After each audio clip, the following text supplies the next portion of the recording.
Hey everyone, Patrick from Nolan Riding here. Welcome back to our how-to series. In this video, we're going to be working through climbing technique.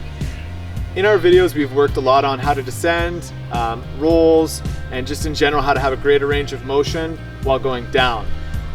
But you know what's important, you got to earn your turns, and what goes up must come down. So with that in mind, how can we climb with more ease and efficiency? And that's what this video is all about.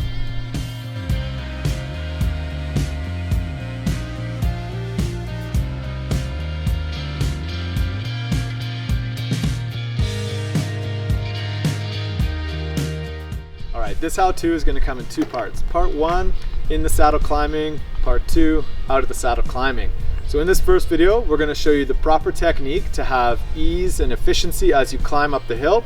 We're also going to show you some of the common things that I encounter a lot as a skills coach. Just ways riders make their lives more difficult and make climbing harder than it needs to be. So, let's get into it. Climbing. Why bother spending time improving a skill that seems kind of basic? Well, the main reason is that when you get to the top of the hill, if you've climbed efficiently, you're going to have more energy, stamina, and strength to enjoy your descending with, right? So if you're taxing yourself and working too hard climbing, it just robs you of all the goods that you need to descend. So that's a big part of why it's important to work on your climbing skills. And honestly, with a little bit of tweaking of body position and gear choice, we can make some big improvements in how people overall climb. So the how of seated climbing is going to be body position first and foremost. We need to be sitting on the saddle and actually dropping our chest or our torso towards our stem a little bit.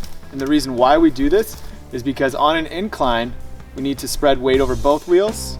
Otherwise, we have our front end starting to wander on us as we're climbing and you lose traction and you can't steer. So a body position is going to be a nice, relaxed sit with a slight hinge at the hips as you drop your chest towards your stem. When we descend in ready position, we've talked about having our arms out. We're actually going to experiment while we climb with tucking our elbows in, dropping our wrists, and really seeing how much we can relax our arms and our fingers to conserve the most energy. So the second thing that you need to consider when you're climbing up hills is your gear choice. If you're in too hard of a gear, you're going to be mashing and lose momentum, and it's really hard on your drivetrain. If you're in too easy of a gear, often you'll find that you're just spinning out, or the hill is taking you so long to climb that you're fatiguing a lot. So we want to find that sweet spot of not too hard, not too easy, just right, while keeping a cadence that feels rhythmic and sustainable. Okay, here I come up the hill.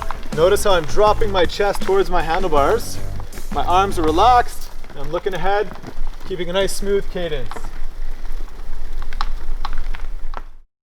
Let's see if you can recognize yourself in these three common mistakes that I see with riders who are sometimes new to the sport, but also a lot of veterans are still making these same mistakes. So, number one, body position. If you're riding with a really static body position and you don't have the ability to shift weight on your bike while you're climbing, chances are at some point you're going to lose your front wheels. It's going to wander around or come up in the air. Number two, gear choice. Trying to climb in too hard of a gear or trying to climb in too easy of a gear. Number three is definitely going to be line choice.